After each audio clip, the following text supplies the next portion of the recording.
Don't miss My World with Mike Iaconelli as he spends a day on the water and in the world of some of the best professional athletes Mondays at 9:30 p.m. Eastern.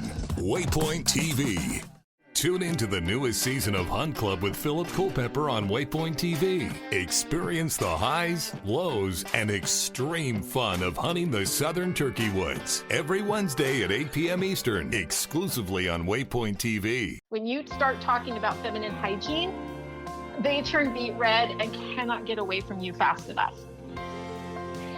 So, I'll just do stuff like that. Well, I'll just, whatever comes to mind, I'll just turn around and just play dumb and embarrass the heck out of them. Welcome to the Woman Angler and Adventurer Podcast, inspiring real women with a passion for fishing in the outdoors to go get their adventure on. Now, here's your host, Master Captain Angie Scott. Welcome to this week's episode of the Woman Angler and Adventurer Podcast. This week we're focusing a little bit more on the adventurer side of things, which I like to do to mix it up from time to time.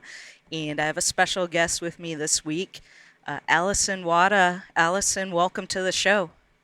Thank you. I'm so excited to be here, Angie. Yeah, so you are the creator and editor at explorationsolo.com, and we will put a link to your website in the show notes so people can easily click on that and go check it out.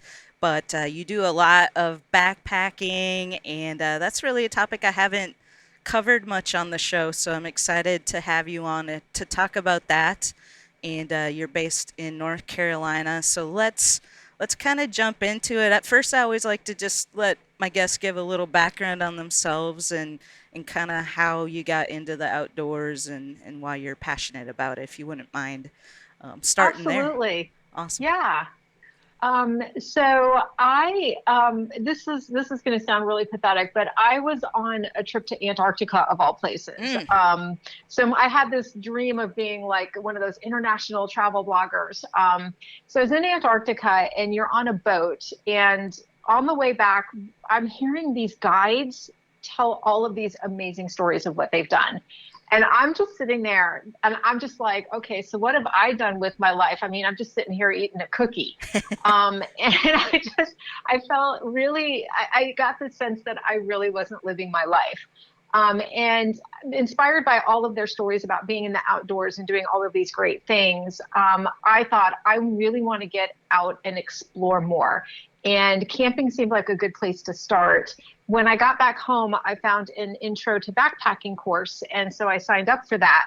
And once you've done it, it's really pretty addicting. And I met a lot of great people in that class, some of which are the people that I still go out with to this day, and we'll go hiking or backpacking together. And after about a year, I was just so into it. I actually started taking people out, taking like guided hiking, and started taking people out on backpacking trips. And I actually even teach the intro to backpacking class and have been for quite a few years now. It's nice to get other people, excited and hooked into the outdoors on that. And it's just really nice to see somebody go from, oh, I don't know if I can do this. This seems really hard, to loving it and being this really confident backpacker or hiker after they've been out on a couple of trips. And it's just really, I just really enjoy seeing that. Yeah, that's really great. So I want to talk a little bit about when somebody is getting into backpacking, what are some things they should think about. Before we get into that, though, I got to know what brought you to Antarctica. The company I was with at the time just started enacting these sabbaticals. So you could take this 4-week sabbatical, which basically it was 4 weeks of continuous vacation. And it didn't count towards your PTO or anything like that. Nice. And I was actually originally looking at the Galapagos, and I was on this website for a travel agency, and on their homepage, it was like, have you been to Antarctica? And I was like, no, I have not. So somewhere along the line, the Galapagos morphed into Antarctica. Wow, that's very cool. I think all companies should do that for their employees. It was a really great opportunity. And I do have to say, if you've not been, I do recommend If you love being outside, it is amazing. It's one of the last places that really truly looks untouched. Wow. That's very cool. Very cool. All right, so let's get back to backpacking. So I've never gone backpacking before. I love the outdoors. It sounds like something I might enjoy and I want to try. Where do I start? Yeah, and there's a good question. I mean, it depends on the kind of person you are. Some people enjoy taking a course, and if you can find an intro to backpacking course near you, that's a great option. You can just Google like backpacking courses and then like my state or my city and state and see if there are any options near you. Also, a lot of groups, there's a lot of backpacking groups that they welcome beginners and they'll help you get started. So you can look at Meetup or Facebook and just look for backpacking groups and just read in their descriptions and see if how welcoming they are to beginners. There's just a lot of options there. Now, some people get started on their own. Not gonna lie, there are people, it's a steep learning curve, but it is very doable. If you are going to try to do it by yourself, I would really do the research online. I'd follow a lot of different people on YouTube. I would read a lot of different websites about getting started backpacking online. And the reason you want to do this is that backpackers can be opinionated. So you'll hear a lot of like, you have to do this. Don't ever do this. This piece of gear is a piece of junk. Don't buy it. I love this piece of gear, and it's the same piece of gear. Right. Sounds like fishing. Yeah, probably every outdoor store. Yeah. But what you want to do is listen to why they're saying they like it or to do it, and why they're saying they don't like it or why they wouldn't do it. Because what you're going to start hearing are the pros and cons of the different options. And then you can start to say, well, I'm willing to put up with this, but this is a deal breaker for me. And you can start making decisions based on that. The other thing I would do is, go to the outfitter stores, visit the outfitters near you, and, touch the equipment, talk to people there. They're used to it. Don't worry, you're not bugging them. They probably love talking about the equipment and like we all do, and places to go. They may also have some ideas on courses and things like that. So that's just, a couple of options on that one. These intro to backpacking courses, is it a lot of the outfitters that put these courses on, or where do you usually find those? So usually I find them through Meetup and Facebook. That's where I generally find them. I would be you can, like REI has a class, as does the Sierra Club. You can take an intro class through them. And you will learn a lot and you'll have fun. I would just caution that, when you're with an outfitter like that, where they're packing all of the food, they tend to bring a lot of things you would never bring on your own. So, you're going to carry 40 pounds, whereas by myself, I might be at 30 pounds. They just bring a lot of extras that you would never do on your own. But I think it's still a good way to pick up good habits and to have people with you and give it a try. So, definitely that is an option. Gotcha. to get into it. They are going to be also a little more expensive than if you try something through a meetup group that might have a course or just like a local business. So that's something else to keep in mind. The other thing I would say is have a budget. Now, with new equipment, backpacking equipment, probably like fishing, there's an initial investment in it. The equipment's not cheap. You can borrow equipment. If you ask around, if you have friends that are into backpacking, you can probably find some equipment. If you find a Meetup or Facebook group, they might have some loaner equipment because we all amass extra equipment. Some REIs rent, as well as some local outfitters will rent equipment. And then there are some online places. So you can if you're not sure you're going to be into this, you can cut down the initial entry cost as you're trying it out. So that's a couple of options there. But definitely have a budget. There's going to be a balance between buying something that's lower weight and your budget. In backpacking, everything's reverse. If the lower the weight an item is, the more it's going to cost. You are going to pay for the technology required to get the weight of this item down. That's just the way it is. Because in backpacking, people don't want to carry a lot of weight. Right. So low weight equals a lot of money. And while you do want to watch your weight, I wouldn't go bananas. There's a lot of what's called ultralight backpacking where people are all about, I got down to 22 pounds. And but with that comes sacrifice. So for a new backpacker, you're going to have some less expensive equipment, and that's fine. I would say if you're in the 35-pound range starting out, that's totally fine. I actually backpack with somebody who loves his electronic equipment, and that guy's got 40 pounds. And he is fine with that 40 pounds. He knows it's heavier than he needs to be, but he keeps up with everybody. He does not concern me from a health or safety point of view, and he's totally fine carrying it. So, I mean, I'm not going to tell him he has to cut that weight. So, it's interesting to learn, but don't get caught up or have anybody make you feel bad that you're at 35 pounds and not 22. Right. Gotcha. And then the other thing I would say is start in easy. Don't plan your first trip in like the Wind River of Wyoming or a wilderness area.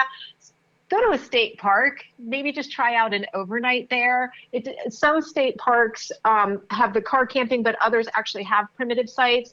Just see how you enjoy being 2 miles from your car, and just give it, 1 or 2 nights, and it's just a nice, safe place, and where if you don't like it, no harm, no foul, you can go back to your car at night. Yeah, that's a great suggestion because I'm picturing all these like treacherous terrains and high altitudes, but you can really just start out really easy at your, we have in Nashville, we've got great state parks and walking trails that are very easy. And, a lot of them are around the lakes, so you get that beautiful scenery. So yeah, that's a really good suggestion to not get in over your head when you're starting out. Yeah, and the other thing about getting in over your head, I would not try to do more than 6 miles in any one given day if you're going out. Even if you're like, oh, I'm in shape, I run 5 miles 3 times a week. No. That backpack is a great equalizer. Until you've put 30 pounds on your back and you've been on uneven terrain, you have no idea what your speed is going to be. I've seen ultra hikers, people who do 26-mile day hikes to raise money for charity. I've seen them tank, and like we've had to pull weight out of their pack to help get them up a hill. I've seen, runners not do well. And then I've seen people who look completely out of shape, who they're slow and steady and just doing fine going up that mountain. So you really don't know until you try. So I would just start off easy and give yourself a lot of grace and a lot of time to get where you got to go. Gotcha. Well, I think those are some really good tips for just getting started out. And I'm sure there's a lot more you could share in that regard. But I also want to touch on a couple other things while we've got you on the show. So, this is the Woman Angler and Adventurer podcast. So it is geared toward women, and they always like to kind of hear, from a female perspective in sports that are typically male dominated, what kind of issues you might face. Have you personally encountered any issues being a female in the sport? And then there's always a safety element to it too. Absolutely. It's kind of funny because I teach the Intro to Backpacking course. And I will say it's predominantly women, but we do have men that sign up for the course. So I would say I've had it 50-50, but I would say usually, though, it's 75% women, 25% men. And the lucky thing for me is if it's a man who's decided they need to sign up for an Intro to Backpacking course, they're already of a mindset that they're willing to ask for help. Right. So, that sets us up for better success. And when I go backpacking, I actually backpack a lot with a mixed group of men and women, but a lot of times it is just the guys. Backpackers in general do tend to be a very welcoming group, but I have run into a couple, I've never felt unsafe, but I have run into, people who I'll be out with the guys. So there's 3 of us, 2 guys and me, and the guys are all into ultralight. I'm not. And they'll be like, oh, look at the little lady. How come you're the smallest one with the biggest pack? And the funny thing is at this point, my guys know what's about to happen. So they try to put some distance between us because they just don't want to be a part of this. I turn around and with a very big smile and a very like dopey voice, I've just learned to just turn it back on them. And I'll just be like, oh, well, you know what? It's all the feminine hygiene products. 2 boxes of tampons takes up so much room. And then I've got to like carry the used ones out, which is so gross, but that's okay. I'm okay with it.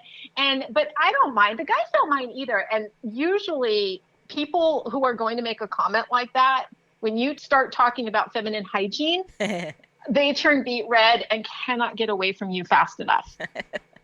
Yeah. So, I'll just do stuff like that. Well, I'll just like whatever comes to mind, I'll just turn around and just play dumb and embarrass the heck out of them. And, then I'll catch up with my guys and they're just shaking their heads. They're like, must you do that? And I'm like, yes, I must. So, I mean, you can let it go or you can do something like that. I mean, whatever works. I would say I have heard, I've heard from women who have gone through hiking the Appalachian Trail. So they're going from Georgia all the way up to Maine. I have heard where some of them have felt uncomfortable where, one of the other thru hikers, a male thru hiker, starts following them and is creeping them out. Generally, in that instance, they try to get away. Like they'll try and go a little bit faster or a little bit slower, although they'll pass by the shelter and try to keep going. I've even heard instances where one girl had her boyfriend come pick her up and drive her back like 60 miles. So she was way behind this guy. And he couldn't figure out what had happened to her. Wow. I think in a lot of instances, I personally just trust my gut. When I'm hiking, I'm aware. I don't hike with my headphones on. I don't listen to music when I hike. I like to kind of be in my own head, but I'm also aware. I can hear things. I can see things. When I look for a camp, I know a lot of people like to be by themselves, and sometimes I do, but a lot of times I look for a campsite where there might be like 3 other tents there. So if somebody is bothering you, there's other people around. Usually that, just there's safety in numbers there. So you can do things like that. The other thing is if you're camped and you're by yourself and somebody camps near you and you don't feel good about it, there's just something about this person that feels off, pick your tent up and leave. People are so worried about being rude. No, don't worry about that. Don't worry about that. This is about you, not them. Just pick up your tent and go another mile down and set up camp somewhere else. That would be my biggest advice to people in that situation. I also always carry a satellite device with an SOS, and somebody else at home knows where I am. So I've got a friend. I always give them my itinerary. Here's where I'm going to be. Here's the route. And this day on this time is when I'm going to check back in with you. And then, if you don't check in at that time, usually she gives it like another hour or so. But at that point, then she can call for help if I'm still not back after what she thinks is a appropriate amount of time. But overall, I personally, just recreationally, backpacking have not really run into any issues except for, the local yokels making their fun little comments. Right. That's good. Where do you personally do you have certain places you like to go hiking? Yeah. Or I mean, backpacking? I stick a lot to North Carolina, Tennessee, Virginia, those areas. Mainly, honestly, a lot of that is just they're close. It takes me about 3.5 hours to get to most locations. If I was going to go to the Great Smoky Mountains, that's going to be about 5 hours. But there's also backpacking on the coast. Don't overlook the coastal areas. There's some great backpacking there, and this is the time of the year to do it. And then, believe it or not, there's really good backpacking in South Carolina. They're home to the Foothills Trail down there. Very cool. Well, the areas you mentioned where you like to go, I've definitely featured ladies on the podcast who like to fly fish in those areas. So, that's a really good tie-in. You've mentioned when we were talking earlier offline that you see a lot of people out there that backpack just so they can get closer to the good fishing areas. So yeah, absolutely. North Carolina and Virginia in particular, at least the areas that I've been in Virginia, there's Crabtree Creek in that area, huge fly fishing up there. And it was interesting. The first time I saw it, there was somebody, with a pack on and, a fishing rod attached to the side of it. I just remember thinking, I'm like, wow, that's hardcore. Yeah, and those rods are pretty long unless you get one that folds up. So I don't know how they do it, if they get like travel ones or if you've Yeah, seen the big long ones. What I've seen is they'll strap it to the side of their pack and it just kind of goes up the top and down below. So it's just kind of on their side that way, mainly high, but they maybe have it like down at their knee and then like hanging up way over their head, and then they've just got it strapped in pretty tight. Gotcha. Yeah, because I imagine you might hit some branches and things like that as you're Mm-hmm. hiking. So, well, very cool. So you do guiding as well. You mentioned, and have you had any issues being a female guide in that regard? Actually, I have not. I think it's because most people who go on a trip either are they don't want to go by themselves. They're not confident enough to go by themselves, so they're just happy that somebody else is leading it. Hmm. I've also learned from talking to some of my regulars that they just don't want to think. They want to pack, show up, and follow me, which I'm like, really, you really should know the route and not just blindly follow. But okay. I will say the one time, I was not leading. I was an attendee on a trip. I was on a Sierra Club trip, and one guy, all of the leaders were female, and we had one guy on the trip who really he knew it all. To the point where you're wondering, why are you even on this trip? Like, if you could have done this on your own, why didn't you? And he just didn't think that the two younger female leaders, he's like, oh, they're just so young and they probably don't know how to read a map. And they did. I mean, they were very competent, but he was all talk, and he kept pushing the envelope. But the more seasoned leader put him in his place on day 3 and basically told him to get in line or he was off the trip. Nice. Sometimes you gotta Yeah. handle it that way. I mean, Yeah, she was basically, she was no nonsense. She was like, we're not going to tolerate this. yeah. And he was still a little bit grumbly, but he wasn't quite so open about his thoughts after that. I think he at least learned to keep it to himself. I have to admit, though, he was so like, oh, little ladies can't carry this much weight. I'm like, those little ladies are carrying 50 pounds. You're carrying 40. And they are about half a mile in front of you on this trail. So no. I was really, really close one night to pulling the stakes out of his tent overnight. It had occurred to me to like, I was thinking about doing it. That's funny. So before we wrap this up, I do want to mention your website again, explorationsolo.com. It looks like you have a lot of great resources on your website that people can go check out. Do you want to talk a little bit about that? Yeah, the website is really about like North Carolina and nearby states. Traveling those with a focus on small towns, because I feel like when you're backpacking, you're usually based out of a small town, and there's a lot there for you to visit. And then I really talk about backpacking in those areas and gear and tips. Just what you need to truly explore. On the website, you will find a backpacking basics page, and that's a good place to start because that's just kind of this big kind of hub page that will help guide you through everything else that's on the website. So you don't have to hunt and poke around. It just kind of guides you through what you need to know and where that information is. Awesome. I see you have a book that people can download, Backpacking Lists for Every Season, ebook. So that would be a really great resource for somebody just getting started so they know exactly what they need to have. And yes, that's a really good, it actually covers each season, and it's my packing list for each season along with information about what's available, like why I would make these decisions. So like for clothing, why did I choose this clothing? Why would I bring my 20-degree sleeping bag?